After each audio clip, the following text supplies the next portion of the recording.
Hello everyone. So మీరు AP అయినా, TG అయినా ఈసెట్ ఎగ్జామ్‌కి ప్రిపేర్ అవుతున్నట్టయితే కొన్ని పీక్యూపీస్‌లో అడిగిన రిపీటెడ్ బిట్స్‌ని మనం చూద్దాము. కొంచెం ఇంపార్టెంట్ అవుతాయి. అంతే తప్ప మీరేమీ ప్రిపేర్ అవ్వకుండా నేను ఇప్పుడు పెట్టే జస్ట్ 4, 5 వీడియోస్ చూసుకుంటూ ఇవే బిట్స్‌ని మీరు అక్కడ వచ్చేస్తాయి అని ఎక్స్‌పెక్ట్ చేసి మాత్రం వీడియోస్ చూడొద్దు. కొంతమంది అజంప్షన్ చేసుకుంటారు దట్ పీక్యూపీస్‌లో ఉన్నవి అడిగేస్తారు, లేకపోతే కొన్ని ఇంపార్టెంట్ బిట్సే చూసుకొని వెళ్తే అడిగేస్తారని చెప్పి అనుకుంటారు. అందుకని నేను డిస్క్లైమర్ ఇస్తున్నాను. అలా ఏం కాదు. ఇప్పుడు నేనేంటంటే 1 బై 1 క్వెషన్స్ చూపిస్తాను విత్ 4 ఆప్షన్స్. మీకు లాస్ట్‌లోనే ప్రతి క్వెషన్‌కి తర్వాత ఆన్సర్ కూడా చెప్తాను. నేను క్వెషన్ చూపించి ఆన్సర్ పెట్టే టైంలోనే మీరు జస్ట్ గెస్ చేయడానికి ట్రై చేయండి. ఇవి పీక్యూపీస్ నుంచి తీసుకున్న బిట్స్. ఈ పర్టిక్యులర్ వీడియోలో అటామిక్ స్ట్రక్చర్ అండ్ ఎన్విరాన్మెంటల్ కెమిస్ట్రీలో ప్రీవియస్ ఇయర్ క్వెషన్ పేపర్స్లో నుంచి అడిగిన బిట్స్ ఎలా ఉన్నాయి, ఏంటి అనేది నేను చెప్తాను. According to the syllabus given మీరు ఖచ్చితంగా బాగా ప్రిపేర్ అవ్వండి. ఉన్న టైంని బాగా యూటిలైజ్ చేసుకోండి. ఓకే, ఇవన్నీ కూడా ఒక క్విజ్ లాగా మీకు ఎంతవరకు ప్రిపేర్ అయ్యారు, నేను చూపించిన క్వశ్చన్ మీకు వచ్చా రాదా, క్విజ్ లాగా అటెంప్ట్ చేయడానికి ట్రై చేయండి. Okay, let start. Okay, so first question atomic structure నుండి. Quantum number which describes the shape of an orbital is indicated by the symbol. ఏ quantum number shape of an ఆర్బిటాల్ని మనకి చెప్తుంది and దాని యొక్క symbol ఏంటి అని అడుగుతున్నారు. ఇక్కడ ఇండైరెక్ట్గా 2 క్వశ్చన్స్ ఉన్నాయి. క్వాంటమ్ నెంబర్ మీకు ముందు తెలియాలి, షేప్ ఆఫ్ అన్ ఆర్బిటాల్ చెప్పేది, అండ్ అలానే దాన్ని ఏ సింబల్తో డినోట్ చేస్తారో తెలియాలి. సో ఇక్కడ ఇచ్చారు ఎల్, ఎంఎస్, ఎం, ఎన్ అని చెప్పి మనకైతే ఇవ్వడం జరిగింది. So A quantum number shape of an orbital కోసం చెప్తుంది? జస్ట్ టైం తీసుకోండి 5 సెకండ్స్లోని అండ్ గెస్ చేయండి. నేను ఆన్సర్ చెప్తాను ఇప్పుడు. ఓకే, పాజ్ చేసుకోండి వీడియోని. ఓకే, ఐ థింక్ మీరు ఆన్సర్ మీకు తెలుసని అనుకుంటున్నాను. సో ఆన్సర్ ఏంటి అంటే it is L. Okay, azimuthal quantum number మనకి షేప్ ఆఫ్ అన్ ఆర్బిటాల్ చెప్తుంది. ఎస్ కానీ, పీ కానీ, డి కానీ, ఎఫ్. మీకు తెలుసు కదా ఎస్పీడిఎఫ్ అనే ఆర్బిటాల్స్ ఉన్నాయి. నేను ఎక్స్ప్లెనేషన్ కూడా ఇస్తూ ఉంటాను, వినండి, చాలా ఇంపార్టెంట్. ఎస్పీడిఎఫ్ అనే ఆర్బిటాల్స్ ఉన్నాయి కదా, ఈ ఆర్బిటాల్స్ మీకు షేప్ ఆఫ్ అన్ ఆర్బిటాల్ చెప్తుంది. ఏది? అజిమితల్ క్వాంటమ్ నెంబరు. దాన్ని మనం ఎల్తో డినోట్ చేస్తాం. అండ్ అలానే ఇంకో క్వశ్చన్ కూడా మీకు ఈ సెట్లో అడిగే స్కోప్ ఉంటుంది. షేప్స్ అడగొచ్చు. ఎస్ ఆర్బిటాల్ ఏ షేప్లో, పీ ఆర్బిటాల్ ఏ షేప్లో, డి ఆర్బిటాల్ ఏ షేప్లో ఉంటుంది అని చెప్పి. ఎస్ ఆర్బిటాల్ అయితే స్పెరికల్ షేప్లో ఉంటుంది, పీ ఆర్బిటాల్ అయితే డంబుల్ షేప్లో ఉంటుంది, అండ్ డి ఆర్బిటాల్ అయితే డబుల్ డంబుల్లో ఉంటుంది అని చెప్పి మీ అందరికీ తెలుసు. ఓకే, సో ఇది ఫస్ట్ క్వశ్చన్, ఎల్తో డినోట్ చేస్తారు. అండ్ ఇంకొకటి ఏంటి అంటే క్వాంటమ్ నెంబర్స్ టోటల్గా ఎన్ని ఉన్నాయి మనకి? 4 ఉన్నాయి మనకి కదా. Principal quantum number, azimuthal quantum number, magnetic quantum number, spin quantum number. ఎన్ఎల్ఎంఎస్తో మనం డినోట్ చేస్తాం క్వాంటమ్ నెంబర్స్ని. ఎన్ అంటే ప్రిన్సిపల్ క్వాంటమ్ నెంబరు, ఎల్ అంటే అజిమితల్ క్వాంటమ్ నెంబరు, ఎం అంటే మ్యాగ్నెటిక్ క్వాంటమ్ నెంబరు, ఎస్ అంటే స్పిన్ క్వాంటమ్ నెంబరు. ఓకే, ఈ క్వశ్చన్లోనే మీకు ఎన్ని విధాలుగైనా అడగొచ్చు కాబట్టి నేను చెప్పాను నాకు తెలిసినవన్నీ కూడా. ఓకే, వెంటనే ఇప్పుడు నెక్స్ట్ క్వశ్చన్కి మనం మూవ్ అవుదాం. ఓకే, క్వశ్చన్ నెంబర్ 2 ఏంటి అంటే no 2 electrons in an atom can have the same set of all 4 quantum numbers. Okay, answer ఏంటి? పాలిస్ ప్రిన్సిపలా, హున్స్ రూలా, ఆఫ్బో ప్రిన్సిపలా, లూయిస్ రూలా? మీకు కొన్నిసార్లు క్వశ్చన్ ఆప్షన్స్ ఈజీగా ఎలిమినేట్ చేయొచ్చు.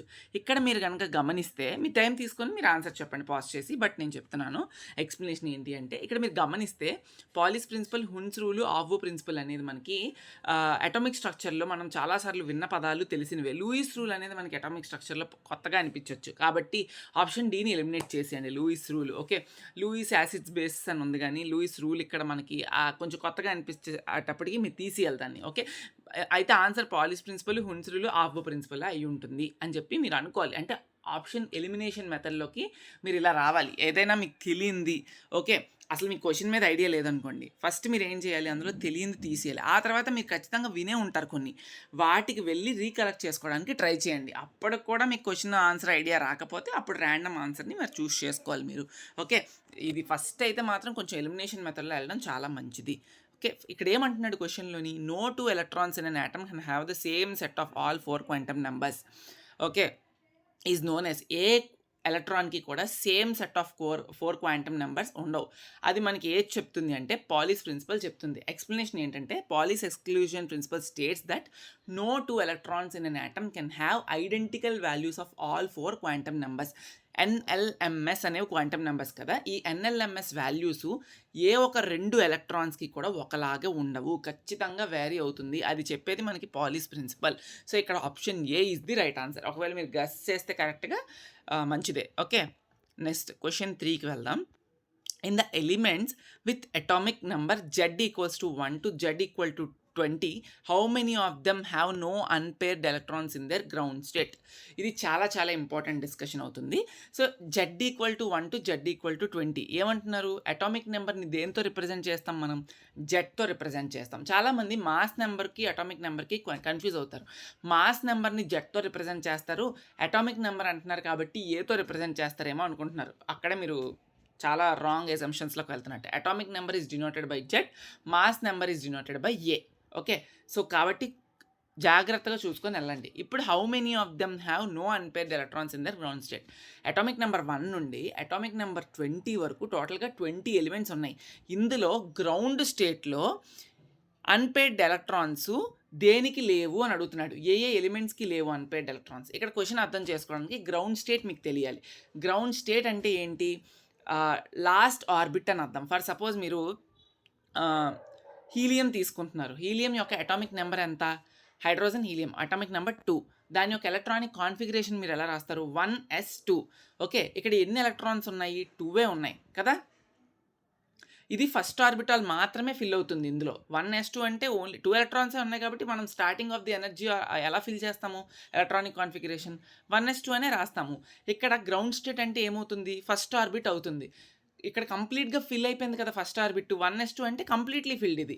ఓకే, ఒకవేళ 1s1 అన్నాం అనుకో, ఇంకా ఒక ఎలక్ట్రాన్ని అకామిడేట్ చేయగలదు ఆ ఆర్బిటాల్ అనేది. కాబట్టి ఇక్కడ 1s2 అనేది రైట్ అవుతుంది మీకు. ఓకే, సో అలా మీకు టోటల్ 1 నుండి 20 అటామిక్ ఎలిమెంట్స్ ఏవైతే ఉన్నాయో అటామిక్ నెంబర్తో గ్రౌండ్ స్టేట్లో ఎన్ని అన్పేర్డ్ ఎలక్ట్రాన్స్ ఉన్నాయి. ఓకే, వేటికి అన్పేర్డ్ ఎలక్ట్రాన్స్ అసలు లేవు అని అడుగుతున్నాడు.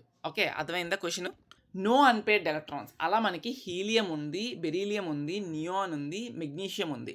ఓకే, ఇది మీరు క్వశ్చన్ని చాట్‌జీపీటీకి ఇవ్వండి, క్లియర్ కట్గా మీకు ఎక్స్ప్లెనేషన్ అయితే ఇస్తుంది. మీకు అర్థమైందా గ్రౌండ్ స్టేట్ అంటే ఏంటి అంటే అది ఒక లాస్ట్ ఆర్బిట్ అని అర్థం. ఓకే, మీరు అనుకున్న ఏదైతే ఫర్ సపోజ్ మెగ్నీషియం చూసుకుందాం. ఇప్పుడు మెగ్నీషియం ఒక electronic configuration 1s2, 2s2, 2p6, 3s2. ఎందుకంటే 12 కాబట్టి.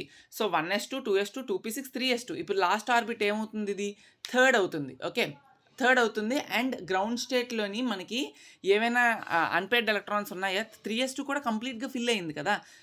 సో ఇక్కడ కూడా అన్పేర్డ్ ఎలక్ట్రాన్స్ లేవు కాబట్టి మెగ్నీషియం ఉంది, అలా నియాన్ ఉంది, బెరీలియం ఉంది, హీలియం ఉంది. టోటల్గా అటామిక్ నెంబర్ 1 నుండి 20 వరకు అసలు గ్రౌండ్ స్టేట్లో అన్పేర్డ్ ఎలక్ట్రాన్స్ లేని ఎలిమెంట్స్ 4 ఉన్నాయి. That is helium, beryllium, neon, magnesium. ఒక్కసారి ఎక్స్ప్లెనేషన్ ఇచ్చుకోండి. Option B is the right answer. Okay, question 4. Atomic weight and atomic number of an element are A and G respectively. Number of neutrons in the atom of the element is. Okay, మీకు already నేను చెప్పాను atomic weight, atomic number of an element are A and Z. Atomic weight అన్న mass number అన్న ఒకటే. So atomic వెయిట్ని మనం ఏతో denote చేస్తాము and atomic నెంబర్ని మనం జెడ్తో డినోట్ చేస్తాము. అది క్వశ్చన్లో ఇచ్చారు. ఇప్పుడు ఏమడుగుతున్నారు మనకి? Number of neutrons in the atom of the element is. ఒక ఎలిమెంట్ ఉంది మనకి, హైడ్రోజన్, హీలియం, లిథియం, బెరీలియం, ఇవన్నీ ఎలిమెంట్స్ కదా. వాటిలో నెంబర్ ఆఫ్ న్యూట్రాన్స్ని ఎలా ఫైండ్ చేస్తాం? దానికి ఫార్ములా అడుగుతున్నాడు. సింపుల్గా నెంబర్ ఆఫ్ న్యూట్రాన్స్ ఫార్ములా ఏంటి అనేది మీరు గెస్ చేయండి. అండ్ ఆప్షన్ కరెక్ట్ ఏంటి అంటే ఇక్కడ A-Z. Option D is the right answer. Okay, number of neutrons మీకు కనుక క్వశ్చన్ అడిగితే A-Z అనేది మీరు ఇవ్వాల్సి వస్తుంది. ఓకే, గుర్తుపెట్టుకోండి, A-Z. Okay, question 5. The two electrons in an orbital are distinguished by. Two electrons in an orbital is distinguished by principal quantum number, spin quantum number, magnetic quantum number, azimuthal quantum number. Okay, option B, spin quantum number. Okay, 2 ఎలక్ట్రాన్స్ని మనకి divide చేసేది NLM values అనేవి 2 ఎలక్ట్రాన్స్కి ఒకలాగా ఉండొచ్చు, ఉండకపోవచ్చు. But spin quantum number మాత్రం ఏ electronic కూడా ఒకలా ఉండదు.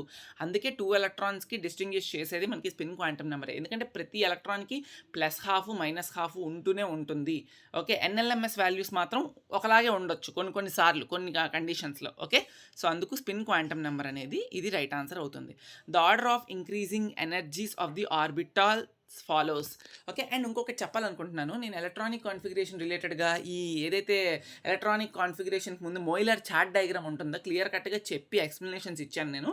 నేను డిస్క్రిప్షన్లో previous year chemistry, physics important bits చేసినవి ఉంటాయి. ఒకసారి తరోగా మీరు ఇన్‌స్టాగ్రామ్ రీల్స్, యూట్యూబ్ షార్ట్స్ తిప్పే బదులు ఒక్కసారి జస్ట్ క్విజ్ లాగా అటెంప్ట్ చేసుకోండి. డిస్క్రిప్షన్‌లో అన్నీ నీట్‌గా మెన్షన్ చేస్తాను. లింక్స్ అన్నీ కూడా మీరు పేస్ట్ చేసుకోండి. ఓకేనా? సో, ఇది మీరు చూసుకోండి. So, first order of increasing energies of the orbital follows. ఇదేం లేదు, మీకు ఎలక్ట్రానిక్ మొయిలర్ డయాగ్రామ్ వస్తే మీకు తెలిసిపోతుంది ఏంటి order of the increasing orders ఏంటి అనేది మీకు మొయిలర్ డయాగ్రామ్ రావాలి. Option C is right answer. Moeller diagram ఎలా ఎక్స్ప్లెనేషన్ అనేది నేను ఇచ్చాను, ఒకసారి చెక్ చేయండి. 3s, 3p, 4s, 3d, 4p is the right answer. Okay, next question. ఇవన్నీ ప్రీవియస్ బిట్సే, నేను కొత్తగా ఇచ్చినవి ఏం కాదు, ప్రీవియస్ ఇయర్ క్వశ్చన్స్లో ఇచ్చినవి ఇవన్నీ కూడా. Okay, nucleus of tritium consist of. Okay, nucleus of tritium consist of.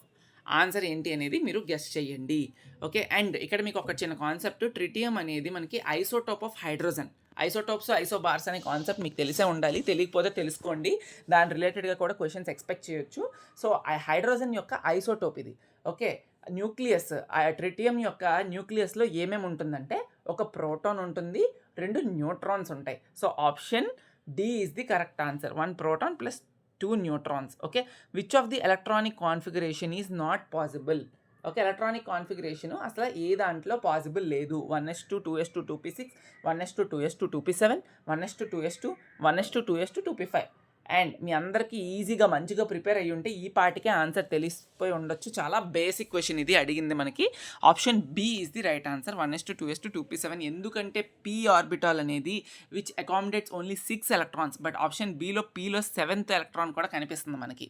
Okay, p orbital can hold maximum of 6 electrons. So 2p7 is an impossible arrangement. కాబట్టి option B is the right answer here. Okay, next ఇక్కడ radius of third Bohr orbit of hydrogen atom. Okay, మీకు ఇలా కూడా అడిగే scope ఉంది. Okay, radius of third Bohr orbit, option B is the right answer. 4.761 angstrom number. Okay, angstrom units అనేవి మనకి ఆమ్స్ట్రాంగ్స్లో చెప్తాం మనం, ఆమ్స్ట్రాంగ్ యూనిట్స్. ఓకే, దీనికి ఎక్స్ప్లెనేషన్ కూడా ఉంటుంది. సింపుల్గా చెప్పొచ్చు అంటే ఎక్స్ప్లెనేషన్ ఏంటి అంటే మనకి బోర్స్ రేడియస్ ఫామ్లో ఉంది. Third Bohr orbit of hydrogen atom యొక్క రేడియస్ ఎంత అని అడిగారు. ఫామ్లో ఉంది ఏంటి తెలుసా, బోర్స్ రేడియస్ ఫామ్లా RN = n² A0. For suppose మీకు ఇక్కడ థర్డ్ బోర్ ఆర్బిట్ అడిగారు కాబట్టి ఫార్ములా ఏంటి, n² A0 అని చెప్పాను కదా. n వాల్యూ ఇక్కడ 3 పెడతారు. A0 వాల్యూ అంటే ఇక్కడ మీకు A0 ప్రీ డిఫైన్డ్ వాల్యూ ఉంటుంది. ఆల్రెడీ n² A0 అని చెప్పాను మీకు రేడియస్ ఫైండ్ చేయాలంటే. n అంటే ఏంటి, థర్డ్ బోర్ ఆర్బిట్ అడిగారు కాబట్టి 3 పెట్టుకుంటారు. Okay, so 3² × A0. A0కి ఒక ప్రీ డిఫైన్డ్ వాల్యూ ఉంది, అది ఏంటంటే 0.529. సో మీరు 9 × 0.529 చేస్తే అప్రాక్సిమేట్గా మీకు 4.761 ఆమ్స్ట్రాంగ్ అనేది వస్తుంది. ఓకే, ఇది అటామిక్ స్ట్రక్చర్ యొక్క ఎక్స్ప్లెనేషన్స్. ఓకే, ఇప్పుడు నెక్స్ట్ మనం చూద్దాం ఎన్విరాన్మెంటల్ కెమిస్ట్రీ. ఓకే, ఇందులో 4 బిట్సే చెప్తాను, ఎందుకంటే ఇప్పటికే టైం ఎక్కువైపోయింది నేను ఎక్స్ప్లెయిన్ చేస్తూ. కాబట్టి ఎక్కువ టైము ఏ వీడియోకి కూడా స్పెండ్ చేయలేరు ఏ స్టూడెంట్. కాబట్టి ఆ ఉద్దేశంతో 4 చెప్తాను, రిమైనింగ్ నెక్స్ట్ వీడియోలో కంటిన్యూ చేస్తాను. ఈ వీడియోకి నెక్స్ట్ పార్ట్ కూడా వస్తుంది, కంటిన్యూస్ చేసి చూడండి. So pH of acid rain water is generally in the range of. pH అనేది యాసిడ్ రెయిన్ వాటర్కి ఏ రేంజ్లో ఉంటుందంటే ఇట్స్ ఆప్షన్ బి 3.5 నుండి 5.6 వరకు ఉంటుంది. Okay, so normal rain water pH అనేది 5.6 అనేది ఉంటుంది. ఓకే, సో యాసిడ్ రెయిన్కి లో pH ఉంటుంది కాబట్టి ఇది మనకి 3.5 నుండి 5.6 ఉంటుంది. ఓకేనా, సో ఇది ఆన్సర్. సో ఇక్కడ నార్మల్ రెయిన్ వాటర్ అడగలేదు pH, ఇక్కడ మనకి టిపికల్ యాసిడ్ రెయిన్ వాటర్ అడిగారు కాబట్టి ఇది 3.5 నుండి 5.6 వరకు ఉంటుంది. Option B is the right answer. In which part of atmosphere ozone layer is present. చిన్నప్పటి నుంచి చదువుకుంటూ ఉంటున్నారు. ఓజోన్ అనేది యూవీ రేడియేషన్ నుంచి, సన్ నుంచి వచ్చే యూవీ రేడియేషన్ నుంచి హార్మ్ఫుల్ కాకుండా చూస్తుందని చెప్పి ఓజోన్, అది ఏ లేయర్లో, మనకి చాలా ఉన్నాయి, ట్రోపోస్ఫియర్, థర్మోస్ఫియర్, స్ట్రాటోస్ఫియర్, మెసోస్ఫియర్. ఇందులో మనకి ఎక్కడ ఉంటుంది ఓజోన్ లేయర్ అంటే it is at the range of 10 to 50 kilometers above the earth and it is located in stratosphere. Okay, option C is the right answer, stratosphere. Okay, next, which of the following causes Minamata disease? Okay, which of the following causes Minamata disease? ఇవన్నీ elements మనకి organ, sulphur, mercury, nitrogen. దేనివల్ల మనకి ఆ particular మినమటా disease అనేది వస్తుంది? Okay, mercury వల్ల వస్తుంది ఖచ్చితంగా, మెర్క్యూరీ వల్ల అయితే వస్తుంది, ఆప్షన్ సి. అండ్ దీనికి ఎక్స్ప్లెనేషన్, మినమటా డిసీజ్ అనేది caused by methyl mercury poisoning. Okay, so అడిగితే అడగొచ్చు, బట్ మీకు ఎలిమెంట్ తెలియాలి కాబట్టి మెర్క్యూరీ అనేది వస్తుంది, option C. Which of the following is not a greenhouse gas? Okay, ఏది గ్రీన్ హౌస్ గ్యాస్ కాదు? Option D nitrogen gas is not a greenhouse gas. Greenhouse gases అనేది ఏంటి అంటే CO2, CH4 and H2O vapour. Okay, NO2 nitrogen gas అనేది మనకి greenhouse gas కాదు. And నేను మళ్ళీ చెప్తున్నాను, అటామిక్ స్ట్రక్చర్ కానీ ఎన్విరాన్మెంటల్ కెమిస్ట్రీ కానీ మంచి స్కోరింగ్ యూనిట్స్. మీరు according to the ECET syllabus given వెళ్ళి ఒకసారి వెబ్సైట్లోకి వెళ్ళి ఈసెట్ సిలబస్ ఏమి ఇచ్చారో అనేది దానికి డెప్త్గా ప్రిపేర్ అవ్వాలి. ఇచ్చిన పాయింట్స్ వరకు మాత్రం ప్రిపేర్ అవ్వడం కాదు, ప్రతి కాన్సెప్ట్ని డెప్త్గా ప్రిపేర్ అయితేనే మార్క్స్ పడతాయి. ఓకే, సో అలానే ఈ green house effect, ozone layer depletion, తర్వాత యాసిడ్ రెయిన్, ఇలా కొన్ని టర్మ్స్ ఉంటాయి, BOD, CO, dissolved oxygen, DO. Okay, so ఇవన్నీ కూడా బాగా ప్రిపేర్ అవ్వాలి. TLV, థ్రెషోల్డ్ లిమిట్ వాల్యూ అని ఉంటుంది. ఇవన్నీ కూడా మీకు తెలుసుకుంటే ఈ ఎన్విరాన్మెంటల్ కెమిస్ట్రీ నుండి మీకు మంచి మార్క్స్ వస్తాయి. సో బాగా ప్రిపేర్ అవ్వండి. Okay, all the best. Next part చూడండి. Thank you.